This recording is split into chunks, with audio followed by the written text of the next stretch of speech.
Olá, eu sou a Keklin e hoje eu vou falar sobre o meu PIBIC, que foi sobre a determinação de proteína em choque térmico, as HSP70, em vacas produtoras de leite em sistema ILPF. Bom, primeiramente a gente tem que entender o que é esse Sistema Integração Lavoura Pecuária Floresta, o ILPF. Então, basicamente, ele é uma estratégia de otimização do uso do solo, em que você vai integrar sistemas de produção agrícola, pecuária e florestal. Então, assim, a gente vai conseguir aliar o aumento da produtividade do solo com a conservação dos recursos naturais, né, em áreas que já foram desmatadas. Isso maximiza os efeitos desejáveis no meio ambiente. Além disso, ele tem várias outras vantagens, então, ele otimiza os ciclos biológicos das plantas, dos animais, ele reconstitui a cobertura vegetal, aumenta, né, a eficiência do uso de máquinas, mão de obra, e isso faz com que exista a geração de emprego e renda, melhorando as condições sociais do meio rural e, claro, também reduz os impactos ao meio ambiente.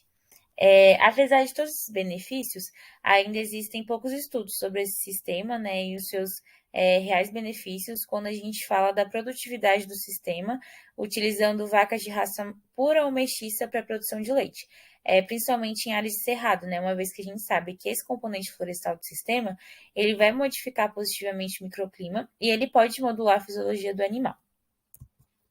Bom, é aí que entram as chamadas, né, proteínas de choque térmico HSP70, que são proteínas que elas foram positivamente relacionadas com a variação de termotolerância em diferentes micro-organismos, e elas são uma família de proteína que desempenha um papel fundamental na proteção celular.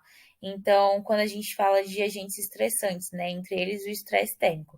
Então, ele vai ser um indicativo, né, a mensuração e a expressão desse gene nos animais, ele pode ser um fator indicativo de que o sistema ILPF ele contribui para a manutenção de parâmetros fisiológicos e equilíbrio térmico em vacas leiteiras, o que vai estar intimamente relacionado com a produtividade desses animais. Bom, então para esse trabalho a gente basicamente utilizou 32 vacas do Centro de Transferência de Tecnologia para a raça zebuína leiteira, e essas vacas elas foram separadas em dois grupos.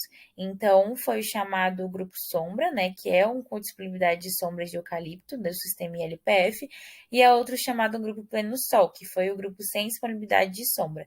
Essas vacas elas foram coletadas em 16 dias diferentes, tanto na época da seca quanto na época da chuva, e esse RNA total ele foi extraído das amostras de sangue pelo método Trisol e depois do cDNA que foi transcrito reversamente, né? Então, após a extração do RNA e a síntese do cDNA, essas amostras elas foram submetidas à reação de PCR e posteriormente foi realizada uma análise dos fragmentos gênicos que foram amplificados. A gente, por fim, né, fez uma análise qualitativa, né, para analisar o perfil de expressão do gene em ambos os grupos, né, o sombra e o pleno sol. Bom, então aqui nesse slide a gente tem essa tabelinha, né, com o número de amostras mensuradas, a média, o desvio padrão e o erro padrão e o valor máximo mínimo para as características avaliadas.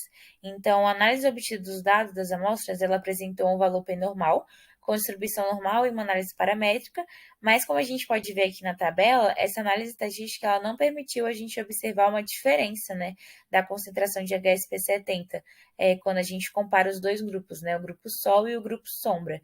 O grupo Sol seria o plano Sol e o Sombra é o grupo dos animais que estavam com disponibilidade de sombra de eucalipto, DLPF. Bom, os resultados da QPCR, eles indicaram que todas as amostras elas foram amplificadas, né, conforme esperado, mas como eu já havia dito, a expressão de proteína de choque térmico HSP70, ela não apresentou diferença entre o grupo de animais mantidos no sistema LPF e os mantidos no plano Sol. Dessa forma, outros estudos eles podem ser importantes, né, e muito relevantes para a gente concluir se esse sistema realmente traria um impacto positivo quando a gente fala de produtividade desses animais.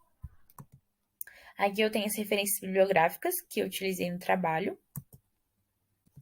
Muito obrigada.